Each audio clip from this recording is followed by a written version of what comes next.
અયોધ્યાના રામ મંદિરમાં સ્થાપિત રામલલ્લાની મૂર્તિ બનાવનાર કર્ણાટકના શિલ્પકાર અરુણ યોગીરાજે સોશિયલ મીડિયા પ્લેટફોર્મ પર ચાંદીની હથોડી અને સોનાના ટાંકણાની તસવીર શેર કરી છે.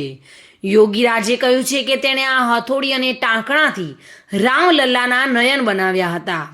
પોતાની પોસ્ટના કેપ્શનમાં અરુણ યોગીરાજે લખ્યું હતું કે આ ચાંદીની હથોડી અને સોનાના ટાંકણાનો ઉપયોગ કરીને તેઓએ રામલલ્લાની દિવ્ય આંખો બનાવી હતી. વિચાર્યું કે હું તેને દરેક સાથે શેર કરીશ.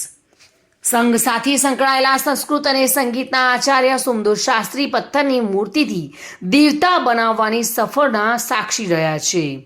સુમધુરે મૂર્તિના નિર્માણ દરમિયાન બનેલી ચમત્કારિક ઘટનાઓ વિશે માહિતી પણ આપી હતી. તેમનો દાવો છે કે રામલલ્લાની મૂર્તિના નિર્માણ દરમિયાન હનુમાનજી તેમને વાનરરાજના રૂપમાં જોવા આવતા હતા. રામલલ્લાની આંખો સોનાના ટાંકણા અને ચાંદીની હથોડીથી કોતરવામાં આવી છે. સુમધુર શાસ્ત્રી જણાવે છે કે તેમણે ભગવાન રામલલ્લાને પથ્થરના રૂપમાં દેખતા જોયા છે. મૂર્તિના નિર્માણ દરમિયાન વાનરરાજ હનુમાનજી રૂપમાં આવતા હતા અને દર્શન કરીને ચાલ્યા જતા હતા.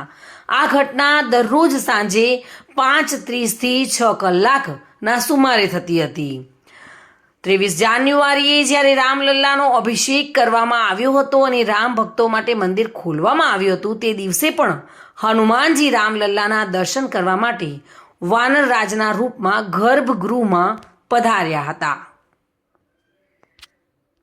Reena Parmar, today news, Gujarati.